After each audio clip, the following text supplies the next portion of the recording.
In February of 1990, during issue number 86 of the New Mutants, Marvel will introduce a character who will not only become a mainstay in the Marvel Comics universe, but will also go on to become one of the top favorites of Marvel comic fans everywhere. What's going on, guys? This is Rob, and today we're going to be talking about Cable. I just want to get loose when the beat drops.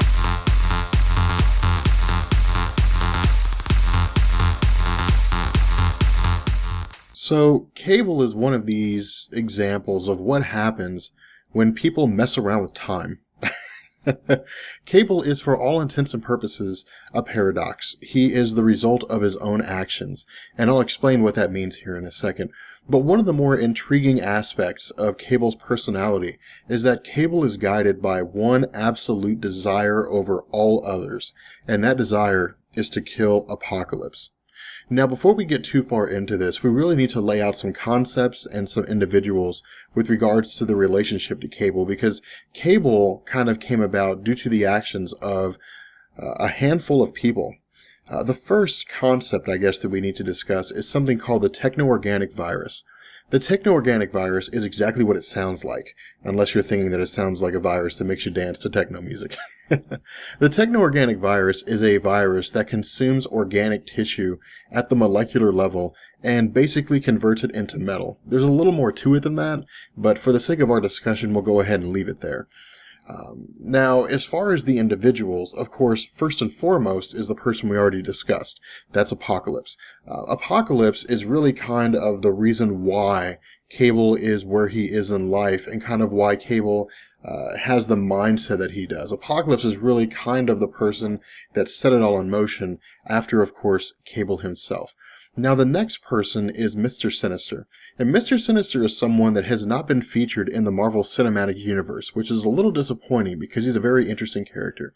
Mr. Sinister is a relatively old individual. That is to say, he was, exposed to technology in the 19th century. He's actually the result of experimentation by Apocalypse. But Sinister had long since believed that the genetic offspring of Jean Grey and Cyclops would produce a virtually unchallenged mutant. And because Sinister is the result of the actions of Apocalypse, he's really kind of bound to Apocalypse. And so Sinister's goals for a long time have been to rid himself of Apocalypse. His goal, his drive to do this was to manipulate Scott Summers and Jean Grey into having a child with which he could essentially take from them and then raise that child in his own image in order to push this child away, push this child in a direction to where it could effectively destroy Apocalypse, or at the very least render him virtually weak and powerless to do pretty much anything. Now, the next two people are, of course, the people that we've already mentioned, Scott Summers and Jean Grey. But a popular misconception is that Cable is the progeny of Scott Summers and Jean Grey. The reason why that's incorrect is because Cable is actually the progeny of Scott Summers and Madeline Pryor. Now, a lot of you guys don't know who Madeline Pryor is. In fact, Madeline Pryor has never been mentioned in any incantation of Marvel outside of the Marvel Comics. There was a time during the X-Men storyline, and I believe it was the Secret Wars, but I'm not going to swear to that, where Jean Grey was basically piloting all the X-Men back to the planet Earth in a space shuttle. And to really kind of make things short, the space shuttle was crashing. She reached out telepathically to the Phoenix Force, and the Phoenix Force put Jean Grey in a kind of stasis in the bottom of Jamaica Bay to allow Jean Grey to heal from her radiation sickness. Because of this, and because of the fact that Phoenix, who had now taken the form of Jean Grey, hadn't made herself known on a global level, a lot of people had assumed that Jean Grey was dead, including Cyclops. And so because of this, Mr. Sinister cloned Jean Grey, and the clone was named Madeline Pryor. Now, there were a couple other things that ended up happening, but as a result, Madeline Pryor came into contact with Scott Summers. Scott Summers immediately bonded with her and believed that she was Jean Grey, and they, of course, conceived Cable. Now, the next person is Rachel Summers. And again, Rachel Summers hasn't been mentioned in any incantation of the Marvel Cinematic Universe. Rachel Summers was the time-displaced child of Jean Grey and Scott Summers from the Days of Future Past. There were a mishmash of circumstances, the Days of Future Present, things like that. And ultimately, she ended up in the 39th century. Eventually, the time comes when Apocalypse realizes what Mr. Sinister's goals are, and he infects Cable with the Techno-Organic Virus. When this happens, Rachel Summers travels to the present and takes Cable to her time in the 39th century, believing that he can be cured of the Techno-Organic Virus. The problem is that by the time they get to the 39th century, the virus has expanded to such a degree that there can be no cure for him. Now, other things are taken, a clone's created, and strife results of that, but we're not going to go into strife or anything like that. But nonetheless, because of the fact that Cable is infected with a techno-organic virus, it really kind of creates this interesting scenario within himself. Cable has virtually unlimited telepathic and telekinetic abilities. He is an astronomically powerful character. But because of the fact that the techno-organic virus is trying to destroy his body, he uses his powers to keep the techno-organic virus at bay, to keep it from consuming his body.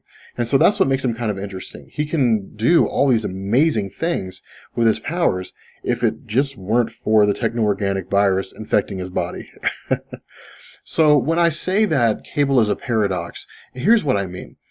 Because of the fact that Cable is in the 39th century, and because of the fact that in the 39th century Apocalypse rules the world, he is part of a tribe called the Clan Ascani. And the Clan Ascani exists to try to overthrow and destroy Apocalypse. Now, because it's the 39th century, of course, technology is far more advanced. And one of the aspects of technology of the time is time travel. So Cable ends up going into the past on several occasions. One occasion of traveling into the past is traveling all the way to the distant past, to the very early days of Apocalypse's existence. And when I say very early, I mean within the first couple decades of Apocalypse being alive. He attempts to kill Apocalypse and is unsuccessful, but he infects Apocalypse with the techno-organic virus. Because Apocalypse is infected with the techno-organic virus, Apocalypse is now able to communicate with celestial technology and is able to grant himself these extremely advanced powers. Because he's able to grant himself these advanced powers, much later on down the line, thousands of years later, he's able to infect Cable with the techno-organic virus. And that's why Cable is kind of a dog chasing its tail. Cable is really kind of a man chasing his own shadow here, because he is a result of his own actions. He gave Apocalypse a techno-organic virus, and was in turn infected with the same techno-organic virus that he infected Apocalypse with.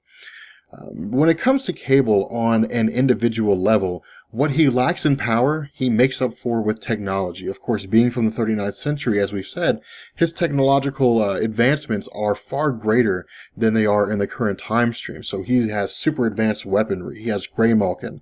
He has Greymalkin is this great big huge ship that he uses. He has holograms and all kinds of different technological devices. But there have been a few instances where, despite the fact that he has this overriding drive to destroy Apocalypse, that he's deviated a few times.